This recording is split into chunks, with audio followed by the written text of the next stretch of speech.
안녕하세요. 이번 시간에는 과학과 하나님의 존재 8장에 있는 내용입니다. 아담과 하와에 대한 이야기, 그리고 진화와 인간의 출현에 대한 이야기가 되겠습니다. 자연 세계에서 하나님께서 어떻게 활동하시냐에 대해서 여러 가지로 이제 과학신학 입장에서 설명을 합니다.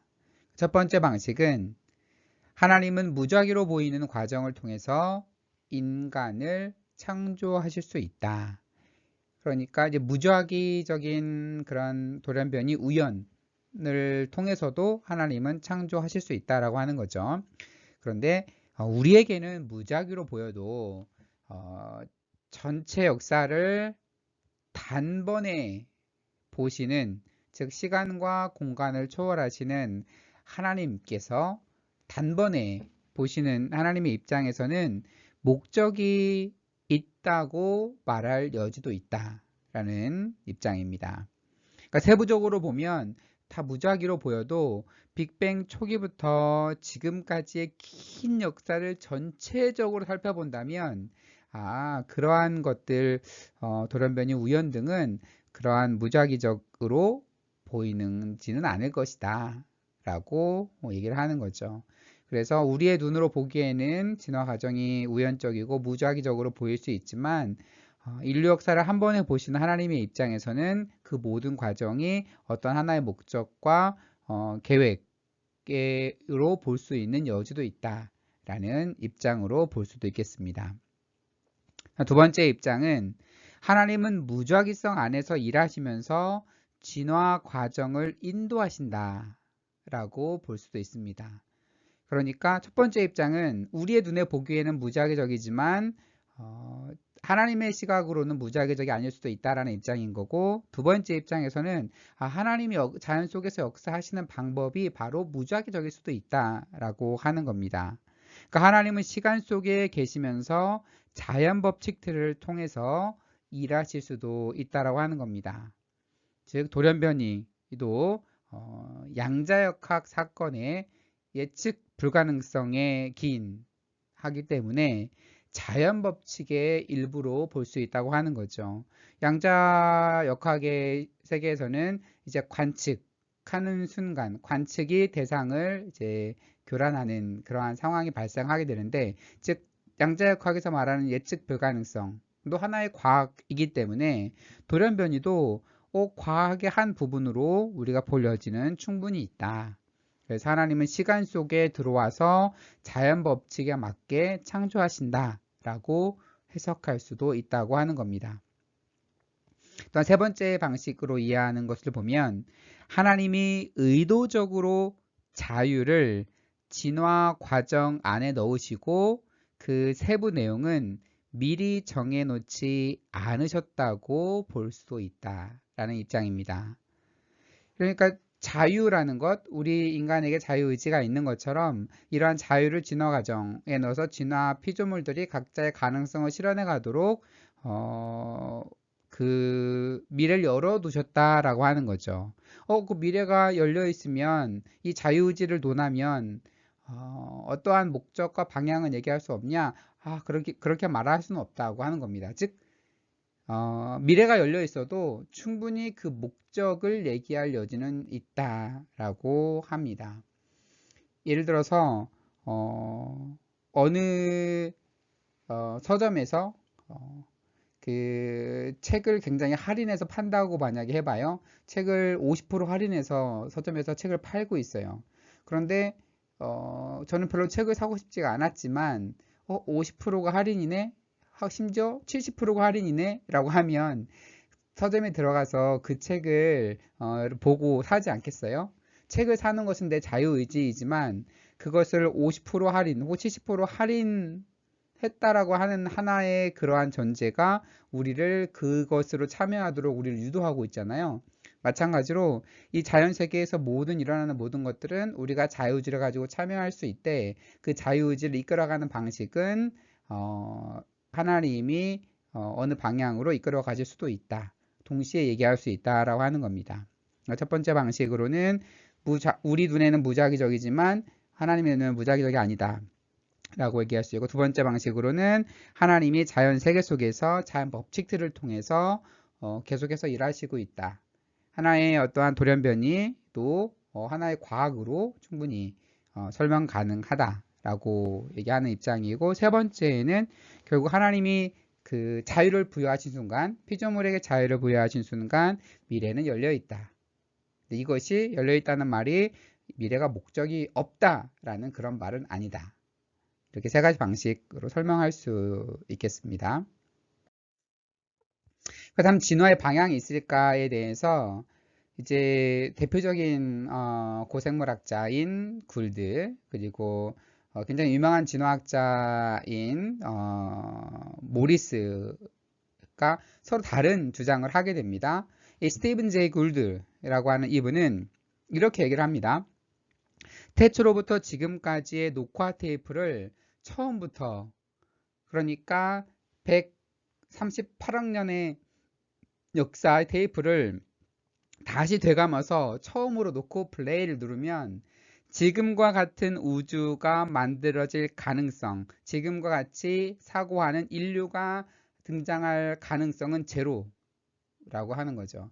그러니까 아무리 다시 반복하고 100만 번쯤 다시 반복해서 이 인류의 역사를 다시 플레이를 한다 그래도 지금과 같은 종의 진화, 인류가 등장할 가능성은 제로에 가깝다 라고 얘기를 합니다. 왜냐하면 너무나 작은 조그마한 힘의 변화만 있어서도, 조그마한 다른 변화가 있어도 지금의 인류가 탄생하는 것이 불가능했기 때문에 결국은 인류 원리랑 연관이 되죠.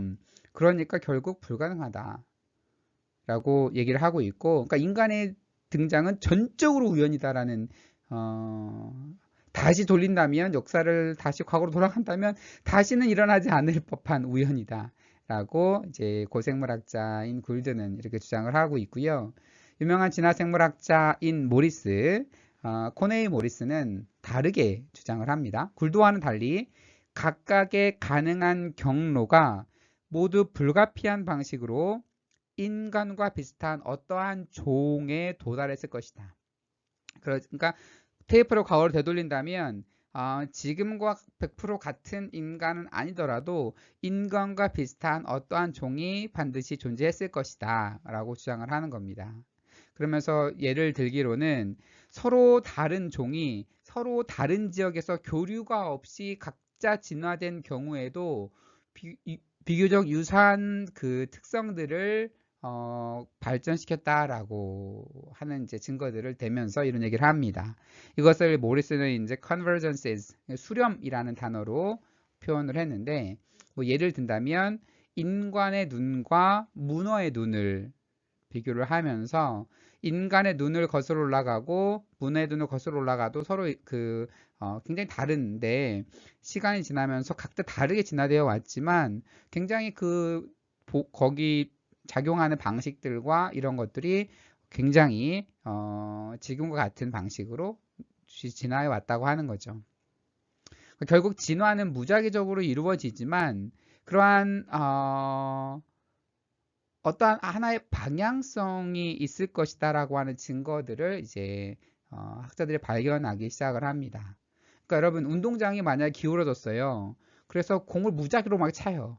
무작위를 차도 운동장이 기울어졌으면 당연히 공은 가만 놔두면 기울어진 그 방향으로 공이 흐르게 될 거 아닙니까? 그래서 마찬가지로 각자 방식대로 막 이렇게 서로 영향을 주고받지 않고 진화를 하더라도 결국에 어떤 특정한 방향으로 수렴되지 않을까, 정확하게 갖진 않아도 하나의 어떠한 방향성을 갖지 않을까, 이에 대한 연구들이 진행이 되고 있고 점차 많은 예들을 찾게 되면서 이 진화가 수렴하고 있다라는 그러한 생각을 받아들이는 학자들이 점차 증가하고 있는 그런 상황입니다. 그렇다면 성경에서는 하나님의 형상대로 창조된 인간에 대해서 이야기하고 있는데, 그럼 어떻게 이것을 말할 수 있을까? 사이먼 모리스는 이렇게 얘기를 합니다. 일반적인 믿음과는 반대로 진화 과학은 우리를 왜소하게 만들지 않는다. 그러니까 진화 이론을 받아들이면 인간은 이전 단계에서 진화된 존재에 불과하지 않냐. 인간은 뭐 특별한 하나님의 형상이 아니다. 이렇게 인간을 굉장히 왜소하게 만든 것 같지만 사실은 그게 아니라고 하는 거죠. 그러면서 지금 우리와 같은 인간들은 진화 과정에서 불가피하게 출현할 수밖에 없었던 존재이며 우리의 존재는 우리가 나머지 창조 세계와 하나라는 사실을 재확인시켜 준다라고 얘기를 합니다. 그래서 진화 과정에서 우리는 반드시 등장해야 될 만한 출현할 수밖에 없었던 특별한 존재이고 반면에 동시에 우리는 다른 존재들과 하나의 같은 연합되어 있는 연합체임을 재확인시켜 준다라고 얘기를 합니다. 결국 인간은 하나님의 형상대로 창조되었죠. 하지만 우리가 하나님의 형상으로 가졌다는 얘기가 하나님과 똑같은 모습을 지녔다? 외모적으로 이 얘기를 하는 건 전혀 아니죠. 하나님에게 눈이 있을까요? 하나님에게 귀가 있을까요? 또 팔이 두 개가 있을까요? 우리가 하나님을 우리와 같이 걷고 사고 하는 포유류라고 말하면 이거는 신성모독에 해당하겠죠. 그래서 하나님의 형상이라는 말은 우리의 물리적 육체가 하나님의 몸을 어떻게든 닮았다는 것을 말하는 건 아닙니다. 이거는 지금 얘기하는 게 아니고 기독교 역사상 그렇게 이해되어 왔어요. 그 옛날 초대 교부였던 이레니우스 같은 분은 우리가 하나님을 닮았다는 것은 하나님 형상이라 창조되었다는 것은 어떠한 하나님과 likeness, 하나님과 같음을 얘기하는 것이 아니라 하나님의 이미지, 성품이나 하나님 형상으로 창조한 특별한 인간성, 하나님과의 우리와의 특별한 관계를 얘기를 하는 거지 우리가 하나님의 모습과 동일한 모습, 아무래도 비슷한 모습으로 만들어졌다. 이러한 얘기를 하는 것은 아니라는 것은 기독교 역사상 이해되어 왔던 그 방식과도 일치되는 그런 내용입니다. 그렇다면 아담과 하와에 대한 이야기를 좀 해보도록 하겠습니다. 창세기의 창조 묘사는 하나님이 어떻게 창조하셨는지에 관해서는 말하지 않으며 여기서 단지 중요한 사실은 하나님이 창조하셨고 인간은 하나님의 세우신 계획의 일부로서 우연한 산물이 아니다 라는 것입니다. 그러니까 창세기에서 하나님의 창조주의심을 반복해서 얘기를 하고 있는데 어떻게 구체적인 모습으로 창조하셨냐 이것을 얘기하려는 것이 아니고 단지 인간은 하나님의 창조되었다라는 것, 그 얘기를 하는 것 동시에 그냥 우연히 하나님이 세상을 만들다 보니까 인간이 탁 등장한 게 아니라 하나님이 자신의 형상대로 하나님의 계획하에 인간을 만드셨다라는 얘기를 하는 거다. 어떻게 만들었냐는 방식을 얘기하는 건 아니고 그래 선악과 사건은 아담과 하와가 어떻게 하나님과의 관계를 깨뜨렸는지 즉 악이 이 세상 안으로 어떻게 들어왔는지 들어오게 된 이유에 대해서 말한다 라고 이 저자들은 얘기를 하고 있습니다. 어떠한 그러한 하나의 그 첫 번째 커플이 존재했다라는 그런 말을 하려는 게 아니라 어떻게 인간이 하나님과의 관계를 깨뜨리는지 그리고 세상에 어떻게 악이 등장하게 됐는지를 말한다 라고 보고 있고요. 그리고 고대 사람들은 먼 옛날 이야기를 할 때에 우리와는 다르게 연대기 순이 아니라 그것의 중요성에 따라서 기록했다라는 특징이 있음을 지적합니다. 즉 우리는 어떠한 사건을 기록할 때 역사적 순서대로 이렇게 기록을 하잖아요. 그렇지만 그 옛날에는 그렇지 않다라고 하는 거죠. 중요한 사건 먼저 기록을 한 거죠. 사실 창세기 1장은 창세기 2장 이후에 나오는 본문들보다 한참 늦게 후대에 쓰여진 본문이잖아요. 구약 그 이제 문헌 비평을 통해서 이제 바라보면 그래서 그렇지만 후대에 더 쓰여졌지만 굉장히 중요한 이야기를 담고 있는 하나님의 창조하심과 이런 중요한 일을 담고 있는 것들이 이제 먼저 이제 배열되는 중요성에 따라서 이렇게 한 것이다. 창세기를 문자적으로 이해하면 1장과 2장 4절부터 나오는 창조 이야기의 순서가 다르다고 하는 점, 그리고 가인이 어떻게 아내를 맞이했을까 라고 하는 점, 그리고 가인이 도시를 건설하는 그러한 그 이야기, 이런 것들은 사실 충돌을 하게 되죠. 문자적으로 이해하다 보면 이러한 난해한 부분이 발생하게 됩니다. 그렇다면 아담과 하와 이야기를 어떻게 비문자적으로 해석해 볼 수 있을까에 대해서 여러 가지 그 얘기들을 하고 있어요. 첫 번째 방식은 아담과 하와의 행동은 단순히 모든 인간의 행동을 대표하는 것이며 우리를 괴롭게 하는 인간 본성, 인간의 죄된 본성을 상기시켜주는, 아담과 하와는 대표성을 지닌 그러한 원형적인 사람이다, 이렇게 이해하는 방식, 많은 학자들이 전통적으로 이렇게 많이 이해를 해왔습니다. 그러니까 특별하게 어떠한 역사에 살았던 역사적 인물을 얘기하는 것, 물론 원형적인 인물, 대표하는 인물이라 그래서 역사성을 부정하는 건 아니에요. 역사성이 있건 없건 그건 중요한 게 아니고, 여기서 말하는 아담은 인류의 대표성을 언급하는 것이다, 이런 식으로 많은 학자들이 해석을 해왔습니다. 이제 구약학자 피터 엔즈 같은 분은 이렇게 말을 합니다. 이스라엘 역사가 먼저 있었고 그 후에 아담의 이야기가 역사를 반영하기 위해서 쓰여졌다.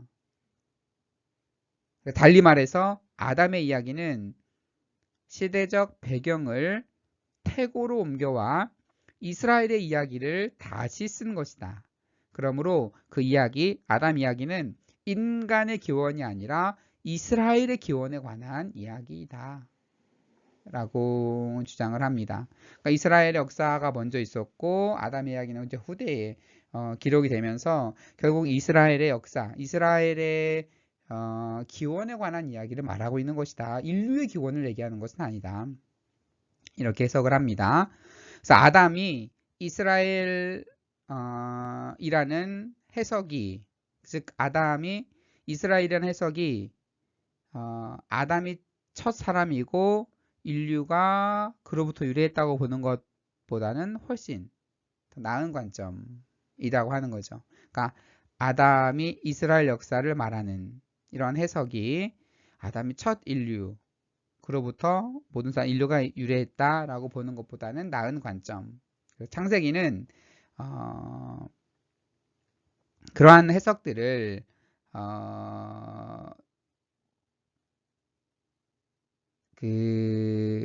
얘기하고 있다고 하는 거죠. 그래서 아담이 전 인류, 어떠한 한 인간으로부터 모든 인류가 기원했다라고 하는 그 얘기를 창세기가 하고 있는 것은 아니다, 이렇게 구약학자 엔즈는 그 주장을 합니다.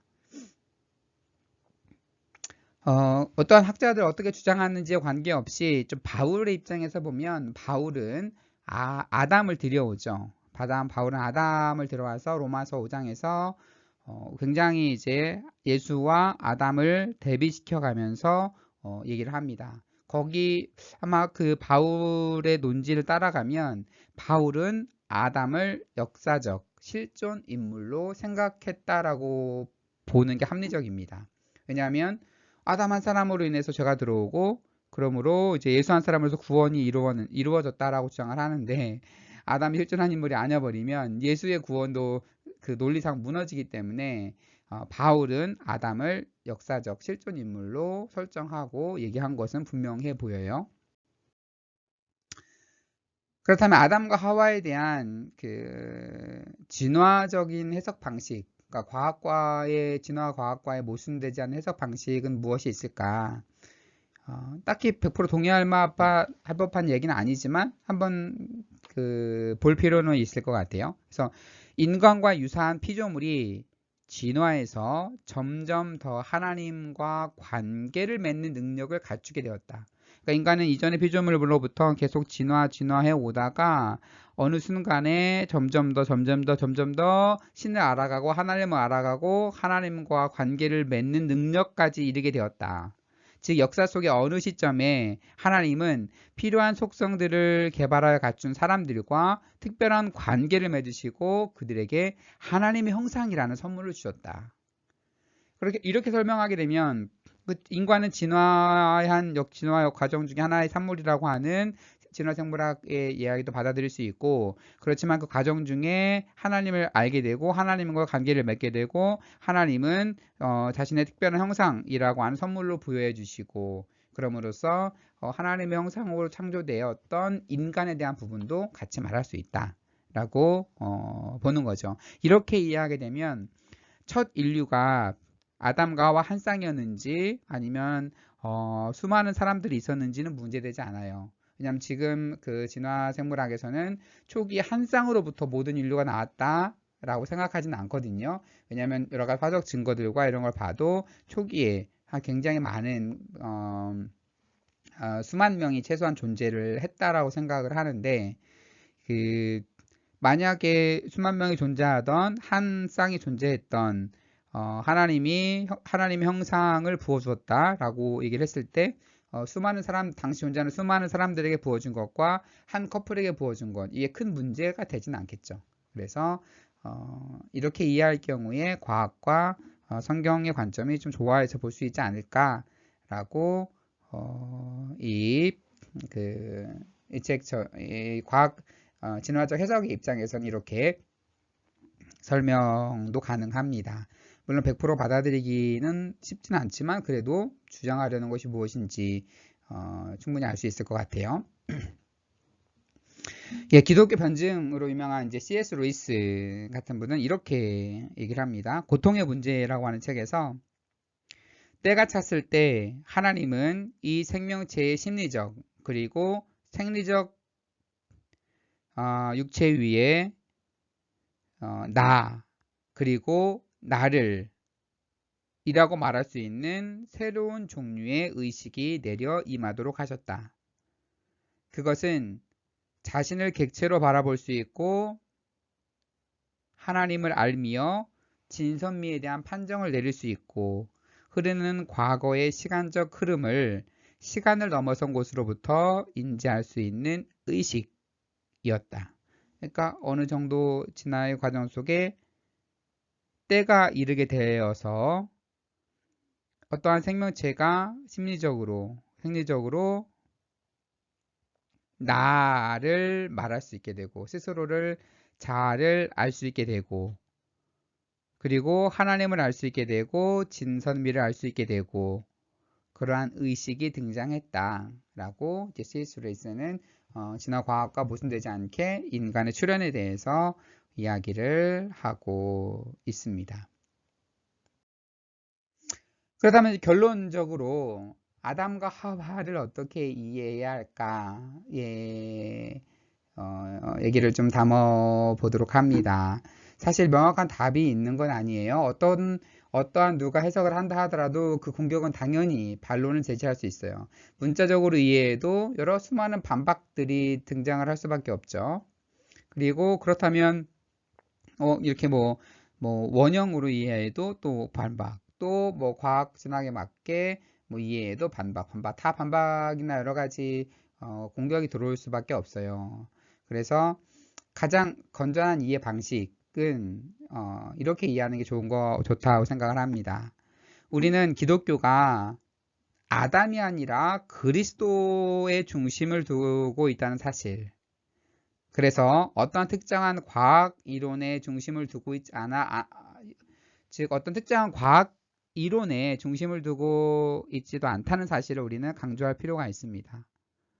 그렇죠. 그래서 우리의 기독교는 아담이 중심이 아니라 그리스도가 중심이죠. 그래서 아담에 대한 어떠한 해석도 완벽하게 만족스럽진 않죠.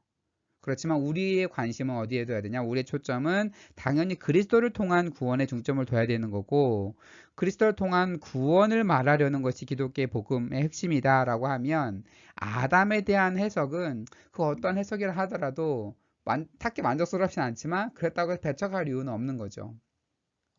그래서 아담이 역사적 첫 커플이었어 라고 받아들이는 것이 기독교의 구원관과 크게 배치되지 않죠. 아담은 존재한 인물은 아니고 그냥 하나의 원형이었어. 하나의 모든 인류가 하나님을 거부하고 타락해가는 그런 걸 설명하기 위한 하나의 원형과 같은 인물이었어 라고 해도 그리스도 통한 구원과 배치되지 않아요. 반면에 아담과 하와를 이제 진화론과 연결시켜서 진화 과정 중에서 어느 순간에 하나님을 깨닫게 되고 신을 찾고 고백한 그 순간을 우리가 그 최초의 인류, 인간, 하나님의 형상으로 창조된 인간이라고 본다 하더라도 우리가 그리스도 통한 구원과 크게 배치되지 않아요. 그러니까 어떠한 이론을 완벽하게 받아들이거나 완벽히 배척할 이유는 없다. 이게 가장 핵심이라고 생각이 되고요. 그래서 여기에 대해서는 제가 지금 설명한 그런 이 내용은 과학과 하나님의 존재의 8장에 있는 그 부분인 거고, 사실 이것에 대한 논쟁에 관한 책들은 굉장히 많이 나와 있어요. 그래서 여기 제가 그 설명한 순서대로 좀 얘기를 해드리면 이 아담의 역사성 논쟁이라고 하는 책, 여기에서는 네 가지 관점과 그리고 그것을 어떻게 목회적으로 적용할 수 있을지, 단지 그냥 관점만 취하는 게 아니라 목회적 입장에서 어떻게 볼 수 있을지 아담의 역사성 논쟁 네 가지 입장에 대해서 4명의 학자가 각자 설명을 하고, 또 다른 학자들이 그 다른 학자들의 의견을 또 비판을 해요. 비판을 하고 또 답변을 하고 이러면서 어떻게 그 아담의 역사성에 대해 논쟁이 벌어지고 있는지를 볼 수가 있고요. 그리고 아담 타락 원죄라 그래서 부제로 원죄에 대한 신학적, 성경적, 과학적 관점이다. 그래서 이것도 13명의 학자들이 지은 책들이에요. 그러니까 아담과 타락과 원죄에 대한 여러 학자들의 의견을 좀 볼 수가 있을 것 같습니다. 그리고 존 월튼이 쓴 아담과 하와의 잃어버린 세계입니다. 이분이 사실 그 노아의 홍수에 잃어버린 세계, 창조에 잃어버린 세계 해가지고 잃어버린 세계 시리즈 여러 권을 썼고 다 번역이 됐어요. 대부분 세밀케 플러스에서 이 과학과 신학에 대한 좋은 책들이 많이 나왔어요. 이 책도 이분 존 월튼 한 분이 쓴 책인데, 여러분 굉장히 월튼은 복음적인 학자이니까 좀 참고해 볼 수 있다고 생각이 들고요. 그리고 아담과 하와는 실제로 존재했는가? 라고 하는 책, 존 콜린스 이분이 쓴 아담과 하와에 대한 이야기. 이렇게 해서 아담과 하와에 대한 책들은 4권, 다 세밀케 플러스에서 나왔네요. 4권을 설명해 드렸고, 그리고 창조 기사에 대한 부분도 창세기 원역사 논쟁, 그리고 그 옆에 제가 창조 기사 논쟁, 이 논쟁 시리즈는 여러 명의 학자들이 각자의 주장을 하고 자기 주장만 한 게 아니고 다른 학자들의 원고도 읽어보고 다른 학자들의 원고를 자신의 입장에서 비판도 하고 비판한 내용도 실려있고 그래요. 그래서 각자 여러 입장들도 볼 수 있고 그 입장들을 비판하는 입장, 그거를 재반박하는 입장, 이런 것까지 폭넓게 볼 수 있어서 이 아담과 하와에 대한 이야기, 창조 기사에 대한 이야기들에 대한 다양한 스펙트럼을 볼 수 있다. 그래서 이 부분은 명쾌하게 이게 답이야 라고 얘기해 줬으면 좋겠다 라고 생각이 들지만 그렇게 할 수가 없어요. 왜냐면 어떠한 설명을 하더라도 완벽하게 성경과 과학과 모두를 만족시키는 해석은 나올 수가 없고, 그렇기 때문에 다양한 이러한 배경에서 이런 논의들이 진행되고 있다, 이렇게 이해하시고 수많은 논쟁들을 통해서 그렇지만 가장 놓칠 수 없는 것이 무엇인가, 우리 그리스도를 중심에 두고 있는 구원관, 이것에 배치만 되지 않는다면 아담에 대한 부분은 우리가 여러 가지 방면에서 이해할 수 있겠다. 혹시라도 아담의 역사성을 말하지 않으면 그 로마서 바울을 들어와서 아담으로 인해서 우리가 타락됐고 그리스도로 인해서 구원됐는데 아담을 부정하면 그리스도 구원을 부정하는 게 아닌가 이렇게 이해하게 된다면 그렇게 생각하시는 분이 있다면 사실 바울에 대한 오역에 어거스틴이 바울을 오역하는 것에 많은 근거를 하고 있어요. 그런 이해 방식은 옳지 않고 여러 가지 방식들 여러 주장들이 있다. 그래서 그 중에서 강제가 복음적이면서도 과학과 어느 정도 조화될 수 있는 그런 방식으로 이해하는 건전한 방식들을 공부하는 중에 각자 찾아가면 좋겠습니다. 예, 제가 시간이 허락된다면 이러한 책, 아까 제가 소개해준 책들에서 중요한 메시지를 한번 소개할 기회도 나중에 시간이 되는 한도 내에서 가져보도록 하겠습니다. 네, 여러분 강의 들어주셔서 감사하고요. 예, 다음에 다른 주제로 다시 인사드리도록 하겠습니다. 감사합니다.